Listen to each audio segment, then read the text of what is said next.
Bienvenidos a Te Resumimos Libros, el podcast donde exploramos a fondo las grandes obras de la literatura. Hoy nos adentramos en María, la célebre novela de Jorge Isaacs, una historia de amor, nostalgia y tragedia ambientada en la Colombia del siglo XIX.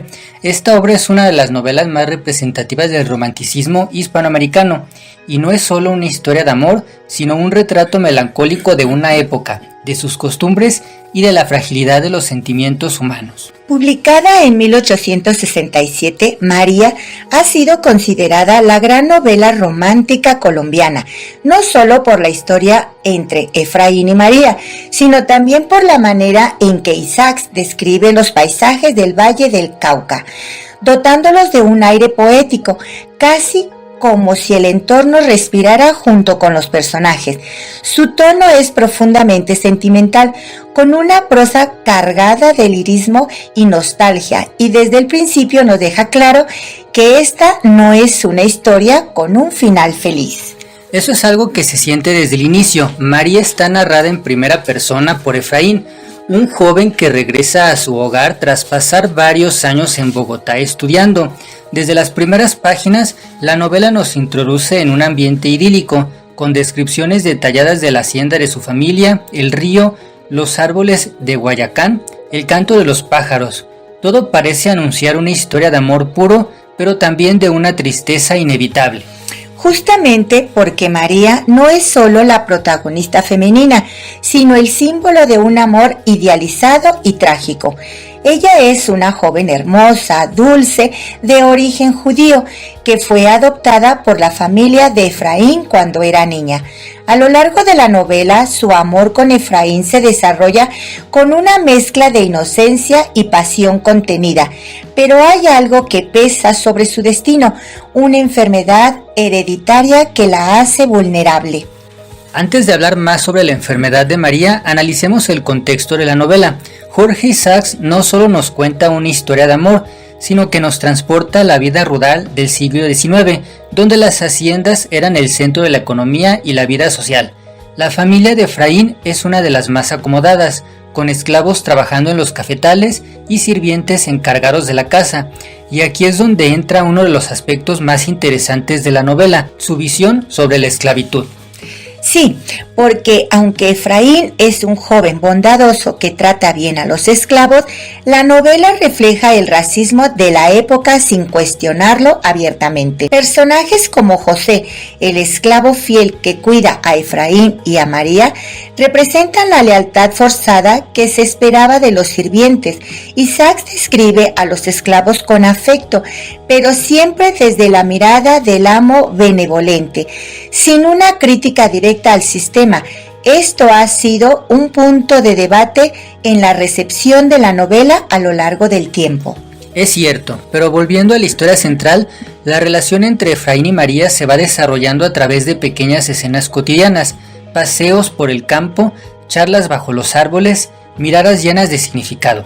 No hay grandes confesiones de amor ni besos apasionados, sino un sentimiento que crece en lo implícito, en la espera y en los silencios. Sin embargo, este amor se ve amenazado por dos grandes obstáculos. El primero es el destino de Efraín. Su padre, un hombre autoritario pero justo, tiene planes para él. Quiere que estudie medicina en Londres, lo que significará una separación prolongada. Para Efraín, esto es devastador porque ya sabe que ama a María, aunque aún no se lo ha dicho abiertamente. Pero el segundo obstáculo es aún más trágico.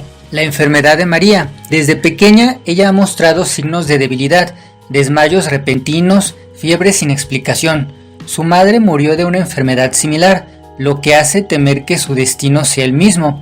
Esto convierte cada momento entre ella y Efraín en algo fugaz, efímero, como si desde el inicio supieran que el tiempo no está de su lado. Y ese sentimiento de pérdida inminente impregna toda la novela.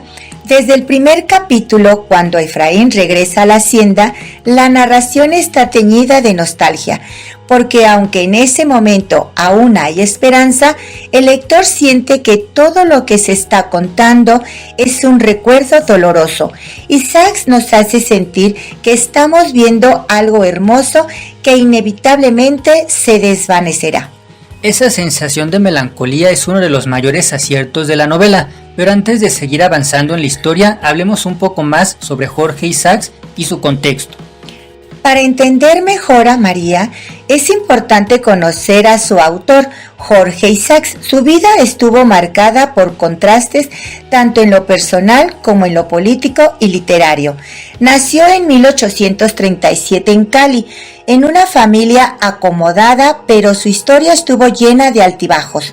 A pesar de su origen privilegiado, la fortuna de su familia se desmoronó con el tiempo, lo que afectó sus oportunidades y lo llevó a explorar distintos caminos. Fue comerciante, soldado, político y, por supuesto, escritor. Y lo curioso es que María fue su única novela. A pesar de su éxito, no volvió a incursionar en la literatura.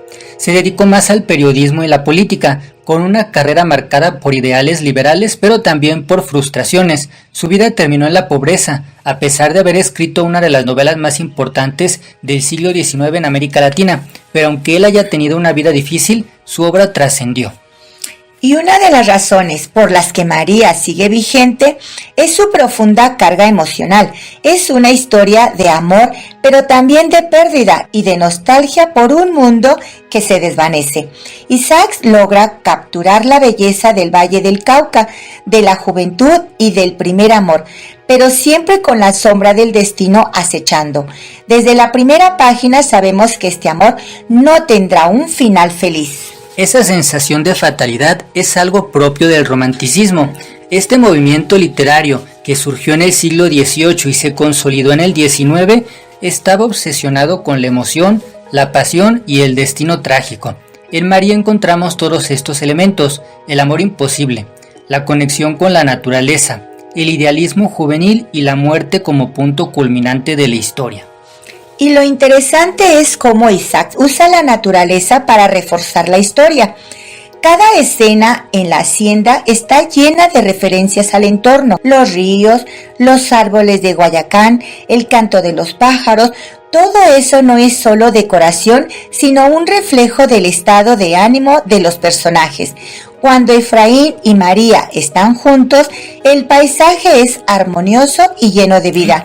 Pero cuando llega la tristeza, la naturaleza parece volverse más oscura y melancólica. Y volviendo a la historia, en los primeros capítulos vemos cómo Efraín y María comparten momentos que parecen sacados de un sueño. Ella lo espera con ansias cuando regresa de Bogotá y él empieza a notar que su cariño infantil se ha transformado en algo más profundo. Hay una escena en particular que muestra este cambio, una tarde en la que él la encuentra junto al río, con el cabello suelto y una expresión de tristeza. En ese momento, sin necesidad de palabras, ambos comprenden lo que sienten. Pero a pesar de esta conexión, hay una barrera que los separa. Efraín sabe que su padre tiene otros planes para él, y aunque su madre es más comprensiva, la decisión ya está tomada. Debe viajar a Londres para estudiar medicina. Esta noticia cambia el tono de la historia, porque introduce la idea de la separación.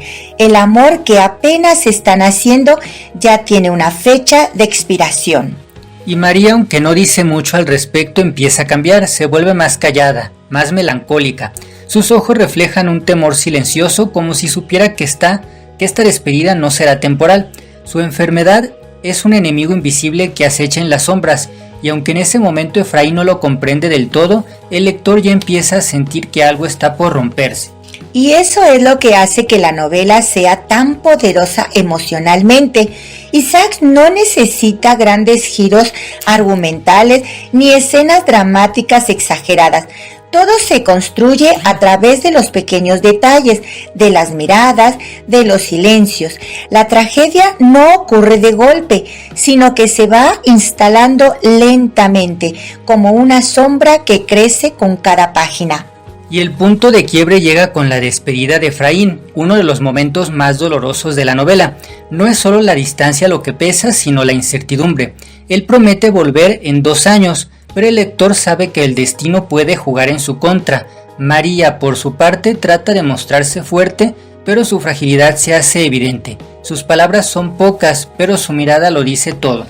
Y en este punto, la enfermedad de María ya empieza a sentirse como una amenaza real. Durante toda la novela, Isaacs deja pistas sutiles sobre su salud. Se menciona que es delicada, que a veces se cansa fácilmente, que sufre episodios de debilidad, pero en este momento, cuando Efraín se aleja, parece que su fuerza se desvanece más rápido. Esta es una idea recurrente en el romanticismo, la conexión entre las emociones y la enfermedad. En muchas novelas de esta época la tristeza o la angustia afectan físicamente a los personajes hasta llevarlos a la muerte. En María, la ausencia de Efraín se convierte en un peso que ella no puede soportar. Su enfermedad avanza en la sombra, como si la distancia le estuviera consumiendo poco a poco. Y mientras tanto, Efraín intenta concentrarse en sus estudios, pero su mente está siempre en la hacienda.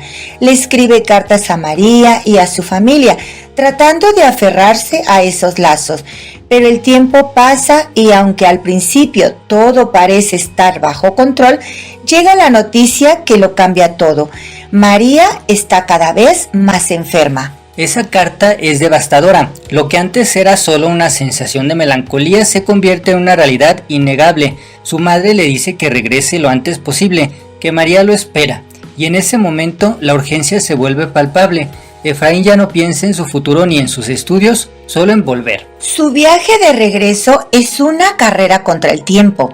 Isaacs escribe cada momento con un dramatismo contenido, pero efectivo. Veamos la desesperación de Efraín en cada paso, la angustia de no saber si llegará a tiempo, y cuando finalmente está cerca de la hacienda, el lector ya presiente lo peor. La llegada de Efraín a la hacienda es un momento cargado de tensión. Todo en el ambiente parece anunciar el desenlace. Hay un silencio extraño, una sensación de vacío que lo envuelve. Él no ve a María de inmediato, y eso solo aumenta su angustia. Su madre lo recibe con los ojos llenos de lágrimas. Y entonces la verdad lo golpea. María ha muerto. La joven que él amaba con todo su ser, aquella por quien soñó y sufrió, ya no está. Isaac retrata este momento con una delicadeza brutal. No hay escenas exageradas ni discursos grandilocuentes, solo el dolor puro y crudo de Efraín al enfrentarse a la realidad. Su reacción es un reflejo del ideal romántico. No grita ni se desmorona. Es un sufrimiento contenido, un peso que lo aplasta poco a poco. Su madre trata de consolarlo, pero él apenas puede escucharla. Solo tiene una petición: ver a María por última vez. La imagen de María en su lecho de muerte es una de las más impactantes de la novela. Isaacs la describe con una belleza casi sobrenatural. Su piel pálida, sus manos entrelazadas, su expresión serena, como si la muerte hubiera sido para ella un descanso. Un contraste cruel con el sufrimiento de Efraín, que siente cómo su mundo se derrumba. Y en ese momento los recuerdos lo inundan. Todo lo vivido junto a María regresa como un torrente. Sus paseos por el río, sus conversaciones en la hacienda, los momentos de felicidad y de incertidumbre, y ahora todo lo que queda es el vacío. No hay redención para Efraín, no hay una segunda oportunidad ni una nueva esperanza. El romanticismo en su máxima expresión, el amor y la muerte entrelazados en un destino trágico e irreversible. Y ante eso solo queda el duelo. La historia de María llega a su fin. Efraín, devastado, deja la hacienda con el peso de la pérdida en el alma. La novela no ofrece un consuelo ni un cierre esperanzador, solo nos deja con la imagen de un hombre marcado por siempre por el amor y la muerte. Y en eso radica la grandeza de esta obra. No es solo una historia de amor, sino una reflexión sobre el tiempo, el destino y la imposibilidad de luchar contra lo inevitable. Isaac nos sumerge en un mundo donde los sentimientos son intensos y absolutos, donde el amor es puro pero condenado desde el principio. María es, por tanto, una de las novelas más representativas del romanticismo latinoamericano. Su prosa poética, sus descripciones llenas de sensibilidad y su exploración del amor idealizado la convierten en una lectura obligada para quienes buscan una historia que toque el alma. Y ahora queremos saber tu opinión. ¿Has leído, María? ¿Qué te pareció su final? ¿Crees que sigue siendo relevante hoy en día? Cuéntanos en los comentarios y si te gusta el contenido, no olvides suscribirte a Te Resumimos Libros para más análisis y resúmenes de grandes obras literarias.